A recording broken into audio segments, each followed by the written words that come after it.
इस बात की शपथ लो कि जब तक मास्टरों को नियुक्ति नहीं मिलेगी तब तक ये आंदोलन जारी रहेगा। और चाहे जो भी हो, हम अपने मास्टरों की भर्ती, शिक्षकों की भर्ती लेकर रहेंगे, लेकर रहेंगे, लेकर रहेंगे। शिक्षक भर्ती कोई भी आवाज नहीं करेगा। सभी निवेदन है कि लोग सामने की ओर आ जाए। सभी आ जाए। हम कुछ महत्वपूर्ण बातों को आपके बीच रखना चाहते हैं। भैया सभी सम्मानित साथियों से निवेदन है कि वो सामने की ओर आ जाएं। हम महत्वपूर्ण बात पर चर्चा शुरू कर सकें। सर्वप्रथम इस समाज में जन्मे संत महापुरुषों को नमन करते हुए मैं अपनी बात को शुरू करूंगा। अपने संगठन के नारों के साथ आपका सहयोग चाहूंगा। सभी साथी मेरे साथ अपने संगठन के नारे का जय घोष करेंगे। उसके बाद मैं अपनी बात शुरू करूंगा। जय जवान जय किसान,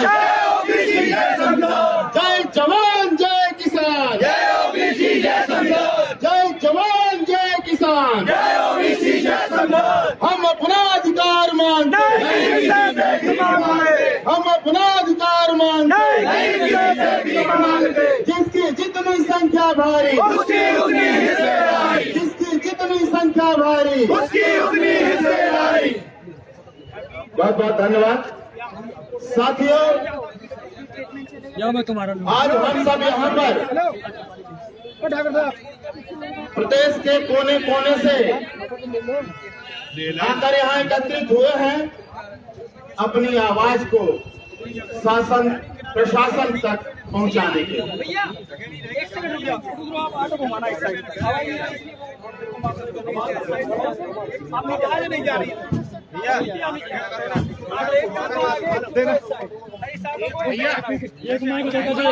इधर कर दिए। आवाज जाने लगेगी, पीछे साइड। हाँ एक पीछे आगे आ रही है आवाज, आ रही है। छोड़ो पीछे करा देते। हाँ घुमा दो, बस हो गया। अरे तो सुनो ना, अरे उधर को व्यक्ति खड़ा कैसे होगा? अरे नहीं हो गया। अरे एक इधर पीछे में जाइए प्लीज सभी लोग। यहाँ से डिस्टेंस बनाइए थोड़ा, सभी लोग चलो यार। आप लोग आप क्या आंदोलन हो रहा है? चलिए पीछे जाइए सब लोग प्लीज।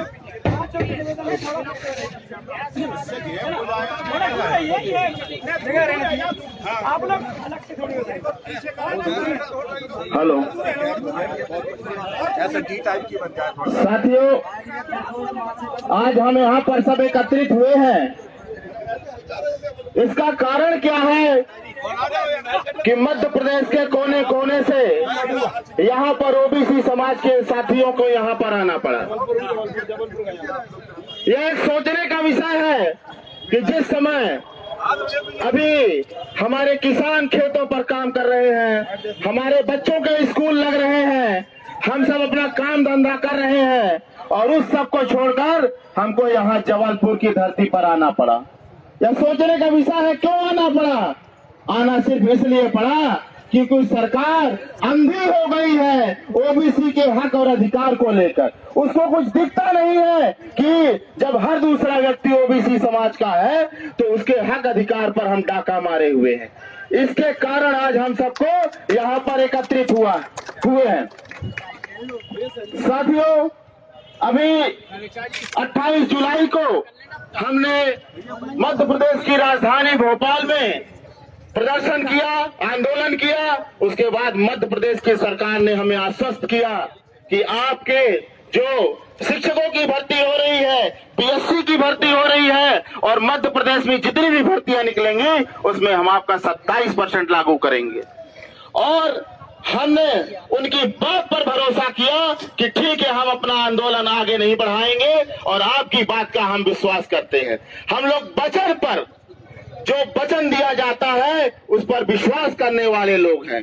लेकिन इस मध्य प्रदेश की सरकार ने अपने दिए हुए वचन को वापस लिया और ओबीसी की जो अधिकार रूपी हमारी रैली थी, जो उनका वचन था 27% का, हमारे 27% जो शिक्षक थे, पीएससी के हमारे साथी थे और अन्य भर्तियों के जो साथी थे, उनके पीठ पर ही नहीं उनके सीने पर खंजर घोंपने का काम इस मध्य प्रदेश की सरकार ने किया है। और साथियों, मैं एक बात आप सबसे कहना चाहता हूं कि चपरासी से लेकर के इस देश के सर्वोच्च पद आईएएस के लिए एक विधिवत परीक्षा का आयोजन किया जाता है, सबके लिए विज्ञापन निकाले जाते हैं, उसके बाद भर्ती प्रक्रिया की जाती है। तो हमारा पूर्ण विश्वास इस न्यायपालिका पर है, लेकिन हमको थोड़ा सा ऐसा प्रतीत होता है कि वहाँ की जो भर्ती प्रक्रिया है वहाँ पर कोई लगता है ही नहीं। जब आईएएस के लिए, चपरासी के लिए, एसपी के लिए, कलेक्टर के लिए, एसडीएम के लिए, इंजीनियर के लिए, डॉक्टर के लिए, सबके लिए प्रतियोगी परीक्षाएं हैं, तो जज के लिए प्रतियोगी परीक्षा क्यों नहीं है? साथियों, हम मांग करते हैं कि जो हमारे देश की न्यायपालिका है, हम जिस पर पूरा संविधान के रूप से उसमें भरोसा करते हैं, वहां पर भी एक परीक्षा प्रणाली के हिसाब से ही वहां पर चयन होना चाहिए और उसमें भी 27% आरक्षण लागू होना चाहिए। हम इस बात को भी कहना चाहते हैं। साथियों, आज केवल ज्ञापन का कार्यक्रम था। सरकार और शासन प्रशासन के लोग ये ना सोचे कि हम लोग यहाँ पर आंदोलन करने आए थे। हमने जो परमिशन ली थी वो ज्ञापन के लिए थी। आज यहाँ पर केवल ऐसे कुछ लोग हैं जो ज्ञापन देने आए हैं। सरकार इस भूल में ना रहे कि यहाँ पर कुछ सैकड़े के लोग आए हैं, ये ज्ञापन देने आए हैं। और जिस दिन ओबीसी समाज और ओबीसी महासभा के लोगों को यह लगेगा कि ज्ञापन के माध्यम से हमारी बात नहीं पहुंच रही, तो हो सकता है कि आपके जबलपुर की गलियां कम पड़ जाए। इस ओबीसी समाज के जन सैलाब को आप फिर नहीं रोक पाएंगे। तो साथियों, हमारी जनगणना का मामला है। हम पूरे देश में जनगणना की मांग कर रहे हैं, केवल एक समाज की नहीं, हर समाज की। इसलिए कर रहे हैं कि जिस समाज का जितना भी व्यक्ति है उसको उसके संख्या के अनुपात में उसकी हिस्सेदारी दी जाए। साथियों, हम किसी का हक अधिकार लेना नहीं चाहते, लेकिन अपना हक अधिकार 1 इंच छोड़ना भी नहीं चाहते। इस बात का ध्यान सरकार रख ले। साथियों, हमने कभी किसी के प्रतिनिधित्व का विरोध नहीं किया, किसी के आरक्षण का विरोध नहीं किया, लेकिन ये बहुत शर्म की बात है कि जब पिछड़े समाज के लोगों के हक अधिकार की बात आती है तो कुछ लोग कोर्ट के माध्यम से, सरकार के माध्यम से ओबीसी के हक अधिकार पर डांका डालने का प्रयास करते हैं। तो मैं बताना चाहता हूं कि देश में जितने भी विधानसभा क्षेत्र है और लोकसभा क्षेत्र है, उसमें आधी आबादी ओबीसी समाज की है। और जिस दिन आपने ये ठान लिया है जिस तरह कि हम आपके हक और अधिकार पर डाका डालेंगे, तो साथियों, हमको बहुत राजनीति करने का शौक नहीं है। एक बात कहना चाहते हैं, ये ओबीसी महापूर्ण रूप से गैर राजनीतिक संगठन है, सामाजिक संगठन है। लेकिन अगर आपने गुब्बारे को ज्यादा दबाने की कोशिश की और गुब्बारा फटा तो आपकी जमीन से धूल उड़ जाएगी। इस बात का भी ध्यान रखना, क्योंकि जब ये बारूद फटता है तो जमीन के ऊपर ही नहीं, जमीन के 100 फीट नीचे की भी बारूद जमीन को उड़ा देता है, तो आपकी जगह नहीं बचेगी। इसलिए ओबीसी महासभा को सामाजिक संगठन ही बना रहने दो, राजनीति में लाने के लिए अपनी भूल मत करो, नहीं तो आप लोग आहें बाहें अगल बगल झांकोगे, फिर दोष मत देना कि ये भी राजनीति करने लगा है। बहुत बढ़िया। जिस तरह साथियों ये हमारे पिछड़े वर्ग का समाज दिन रात धरती का सीना चीर करके फसल उगाता है, उसी तरह ये समाज देश में सरकारें बनाता है, सरकारें गिराता है। तो अभी हमने 1 साल में देखा कि जो पिछड़े समाज का व्यक्ति किसान है, अपने हक अधिकार की लड़ाई लड़ रहा था। बहुत मुस्तैदी के साथ शासन प्रशासन के लोग, सत्ता के लोग कहे नहीं ये ऐसा कुछ नहीं होगा, और आज उसका उदाहरण आपके सामने है कि बड़े बड़े सत्ताधीन किसानों के सामने नतमस्तक है। उसी तरह ओबीसी समाज के लोग अभी गांधीवादी तरीके के साथ बिल्कुल अपनी मांग को रख रहे हैं। और जिस दिन ऐसा लगने लगेगा कि सरकार, शासन और प्रशासन और हमारे अन्य संस्थाएं जहां से न्याय भी मिलता है वो भी हमारे विपरीत हो गए हैं, तो हो सकता है हमको भगत सिंह का भी रास्ता अपनाना पड़े। उस समय हम गुरेज नहीं करेंगे। हम गांधी को मानने वाले लोग हैं, हम बाबा साहब भीमराव अंबेडकर को मानने वाले लोग हैं, हम फुले को मानने वाले लोग हैं, हम छत्रपति साहू जी महाराज को मानने वाले लोग हैं और अहिंसा के पुजारी महात्मा बुद्ध के मानने वाले लोग हैं। लेकिन इस बात का ध्यान रखिए कि हम राजगुरु भगत सिंह को भी मानने वाले लोग हैं। इसलिए ध्यान रखना, शासन प्रशासन से मेरा अनुरोध है कि हमारी बात को रखने दिया जाए और जो हम मांग रख रहे हैं उसको पूरा किया जाए। इन्हीं बातों के साथ मैं अपनी बात को खत्म करता हूं। जय जवान, जय किसान, जय ओबीसी, जय संविधान। हमारे बीच राष्ट्रीय कोर कमेटी के मेंबर ग्वालियर से चलकर आए हमारे आदरणीय धर्मेंद्र जी कुशवाहा जी से आग्रह करूंगा वो भी संबोधन है।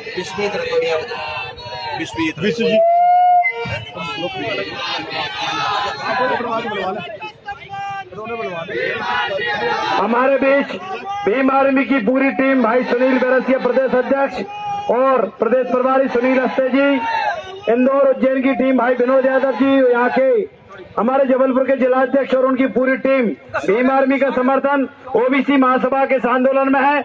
मैं सुनील अस्ते जी और सुनील बैरसिया जी से आग्रह करूंगा यहाँ आए और दो शब्द कह के हमारे इस आंदोलन को समर्थन दें। हमारे पूरी उनकी टीम आदरणीय श्री कोमल सिंह जी जो कि दमोह से चल के आए हैं, जो कि आजाद समाज पार्टी के प्रदेश के अध्यक्ष भी हैं, उनका पूरी पार्टी का पूरी टीम का समर्थन है। सुनील अस्ते जी, सुनील बैरसिया जी और कोमल जी, तीनों लोग आए। मैं निवेदन कर रहा हूँ आदरणीय धर्मेंद्र जी सभा को संबोधित करें। साथियों आइए अध्यक्ष जी। सबसे पहले तो मैं हमारे ओबीसी महासभा के साथ मध्य प्रदेश के भीम आर्मी के अध्यक्ष एवं आजाद समाज पार्टी के अध्यक्ष जो ओबीसी की अधिकार रैली को समर्थन किया और सभी साथियों के साथ आए, ये सबसे बड़े खुशी की बात है कि ये एक भाईचारे का संदेश लेके आया है कि ये फुले के बिना बाबा साहब अधूरे हैं और बाबा साहब के बिना फुले अधूरे हैं। ये संदेश लेके हमारे भाई लोग आए हुए हैं। साथियों कुछ नहीं पलटे। साथियों, जिस प्रकार से लगातार, हाँ यार भैया कोई दिक्कत नहीं, लगातार ओबीसी के हक अधिकार को साथ जो कुटारा घात किया जा रहा मध्य प्रदेश की सरकार के द्वारा, और जो देख लीजिए जो हमारी बहनें जो शिक्षक भर्ती के लिए हमारे भाई लोग आए हुए हैं, इनके साथ जो इस प्रकार से जो एक खंजर लेके इनके हक अधिकार के लिए इनने जो मनुवादी लोगों ने जो पिटीशन के माध्यम से रोक लगाई है, शर्मनाक बात है।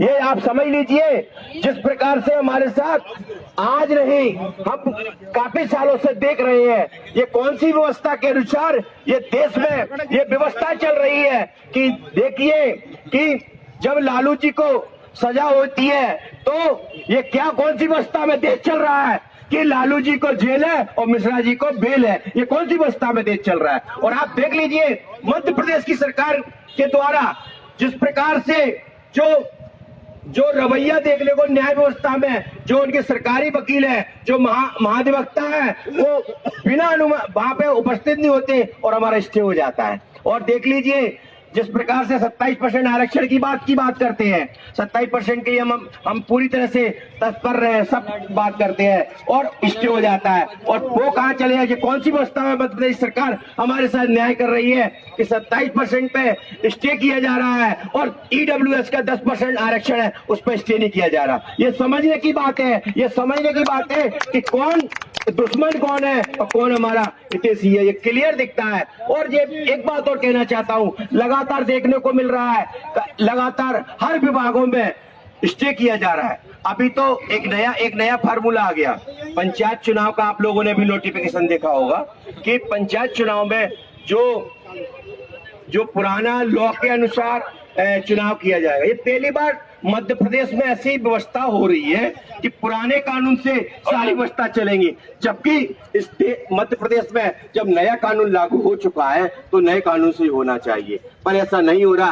तो इसका मतलब है सरकार की मंशा क्लियर दिखाई देती है कि पिछड़ों के देशी कभी नहीं हो सकते। जो मामा कहता है मैं पिछड़ा हूं, और जितने सारे जो दल्ले जितने ओबीसी के मंत्री बैठे हुए हैं, जो कितनी तरह से जो हमारे अधिकार को देख देख कर कुटाराघात दिखा कर रहे हैं और देख रहे हैं और मुंह पे सिले हुए हैं, ये ऐसे लोगों को चुनाव में आके उनको मुंह तोड़ जवाब देकर उनको भगाना चाहिए, तभी हमारी आजादी को तभी मिल पाएगी, आप लोगों का अधिकार मिल पाएगा, तभी हमारे लोगों की बहन बेटियों की इज्जत बचेगी। इसलिए आप लोग देख रहे हैं लगातार हिस्सेदारी के नाम पे, देख लीजिए दमन के नाम पे, देख लीजिए लगातार कुटाराघात किया जा रहा है, दमन हमारे लोगों के साथ हो रहा है, लगातार हमारे लोग भाई संघर्ष के साथ आ रहे हैं, इस लड़ाई को लड़ रहे हैं, उसके बाद भी हमारे लोगों को जेल में किया जाता है। ये कौन सी अवस्था में चल रहा है देश हमारा? ये कौन सी अवस्था में चल रहा है? क्या हमारा यही था, हमारे मानवर सुखलाल कुशवाहा जी का ये एक सपना था कि एक एक जाति के लोगों को हिस्सेदारी दिलाने का काम था, उनके विचार को तोड़ने का काम किया जा रहा है, उनके जो संघर्ष की बात को जो हमारे लोग लेके चल रहे हैं उस लड़ाई को हमको रोका जा रहा है। ये कौन सी अवस्था चल रही है? आज ही देख लीजिए, यहाँ पे हम लोग शांतिपूर्ण आंदोलन करने की बात कर रहे हैं, ऐसी छावनी सी बना दी है। क्या व्यवस्था है? कि हम लोग इस देश के मूल्यवासी नहीं है? कि हम पाकिस्तान से आए हुए हैं? कि बांग्लादेश से आए हुए हैं? कहां से आए? हम इस देश के मूल्यवासी हैं, हम इस देश के हम ये यहाँ के राजा हैं। तो ये व्यवस्था के साथ हमारे साथ वो किया जा रहा है, हमारी हक अधिकार की जो लड़ाई है उसको रोका जा रहा है। आप लोग देख रहे हैं जातिगत जनगणना के मुद्दे पर सारे जो संसद के अंदर जो बैठे हुए ओबीसी के लोग बैठे हुए हैं, सांसद बैठे हुए हैं, जो दलाल हम उनको बोलते हैं, जो चुपचाप बैठे हुए हैं, ऐसे लोगों को 2024 में उनको भी मुंह तोड़ जवाब देना पड़ेगा। मैं तो आप लोगों से निवेदन करता हूं कि अब तो ये यहाँ से संकल्प ले, इस रैली के माध्यम से ले, जो हमारे जनगणना कराएगा, जो हमारे शिक्षक भर्ती में 27% आरक्षण दिलाएगा, जो हमारे न्यायपालिका में 51% अधिकार देगा, जो हमारे मध्य प्रदेश पिछड़े वर्ग के 51% हक अधिकार दिलाएगा, विधायिका में दिलाएगा, कार्यपालिका में दिलाएगा, हम उसी को ही वोट देंगे, वरना भले कुछ भी हो। और जो जाति के नाम पर जो हमको धोखा दे रहे हैं, जो हमारे समाज के नाम पे जो जाति के नाम पर ये धोखा दे रहे हैं, ऐसे लोगों को मुंह तोड़ जवाब देना पड़ेगा, तभी आप लोगों की हिस्सेदारी सुनिश्चित हो पाएगी। आप लोग देख भी रहे हैं कई जात के नाम पर 27 मंत्री बना दिए, कि आप लोगों के सुनिश्चित आपके हक अधिकार सुनिश्चित हुए? नहीं हुए। इसके लिए आप देख लीजिए, अभी नया नीट पे जब केंद्र सरकार के द्वारा 27% आरक्षण दिया गया है, तो मध्य प्रदेश की सरकार 14% क्यों दे रही है? जो सेंट्रल का लॉ है, तो फिर हमको ये कौन सी व्यवस्था में दे रही है? ये कौन सी व्यवस्था में हमारे साथ ये कुटाराघात कर रहे हैं? और हमारे जो मुख्यमंत्री है वो चुपचाप बैठे हुए हैं, वो बोलते हैं मैं तुम्हारा मामा हूँ, तुम्हारा हितैषी हूँ, तुम्हारा भाई है। तो ये मामा नहीं, ये कंस मामा है, ये हमारा मामा नहीं हो सकता। यदि मामा होता तो पिछड़ों को हिस्सेदारी देता, यह मेरा ये कहना है। तो मेरा सभी लोगों से निवेदन है, जिस प्रकार से इस आंदोलन को सभी लोगों ने सहयोग किया, मैं भीम आर्मी के सभी साथियों को, जयेश की और किसान आंदोलन के सभी साथी आए, मैं उनका तहे दिल से ओबीसी महासभा की ओर से, मैं एक राष्ट्रीय कोर कमेटी सदस्य हूँ ओबीसी महासभा का, मैं उनकी सारे ओबीसी के क्रांतिकारी साथियों की ओर से मैं धन्यवाद अर्पित करता हूँ और स्वागत करता हूँ। जय ज्योति, जय भीम, जय ओबीसी, जय संविधान।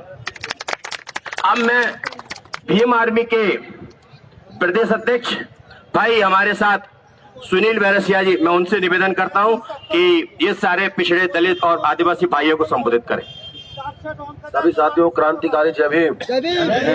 साथियों, अशोकनगर में 10 तारीख को एक घटना हुई थी जिसमें सरकार ने निर्दोष लोगों पर लाठी चलाई थी साथियों, और उसी में हम लोग जेल गए। जब जेल में जाकर सिस्टम देखा, इतने फर्जी लोग 34 जैसे गंभीर प्रकरणों बंदे, आज तक उनकी बेल नहीं हो रही है 3-3, 4-4 महीने तक। तो हमने जेल में ही सोच लिया था, मैंने और रस्ते जी ने, कमिश्न इनके लिए कोर्ट के खिलाफ हम आंदोलन खड़ा करेंगे साथियों बाहर जाकर। और साथियों, ओबीसी के एक कार्यकर्ता का मैं धन्यवाद देता हूँ।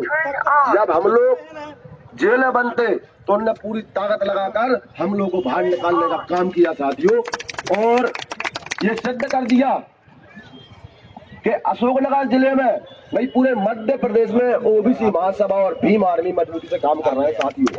और इस शिवराज मामा की सरकार को उखाड़ फेंकने का भी उन्होंने संकल्प लिया है जेल में। ओबीसी महासभा का कार्यकर्ता जहां संकल्प लेके जाए, ये जो मक्का सरकार बैठी है उसको उखाड़ फेंकने का काम करना है साथियों। बहुत बढ़िया। जय भीम, जय भीम। ये जाके आप मिल के आ सकते हमारे साथ हमारे बीच में हमारे चंबल से आए हुए हमारे सत्येंद्र भाई से मैं अनुरोध करूंगा कि सत्येंद्र भाई आए, सत्येंद्र सिंह जी, और लाइव चल रहा है। इस लड़ाई में जिस प्रकार से समर्थन किया है, मैं उनसे निवेदन करता हूँ। आजाद समाज पार्टी प्रदेश अध्यक्ष प्रदेश कौन है, क्या नाम है? कोमल अग्रवाल जी। कोमल अग्रवाल जी, आजाद पार्टी प्रदेश अध्यक्ष। मैं कोमल अग्रवाल जी, कोमल अग्रवाल जी से अनुरोध करूंगा कि वो कहाँ है और कहाँ है? कोमल अग्रवाल जी से अनुरोध करूंगा कि वो अपनी बात सुन। कोमल भाई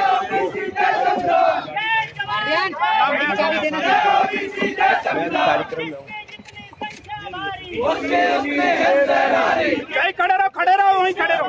जय भीम, जय भीम, जय भीम, जय ज्योति, जय ओबीसी। साथियों, मैं कोमल अग्रवाल आजाद समाज पार्टी कांसीराम से प्रदेश अध्यक्ष।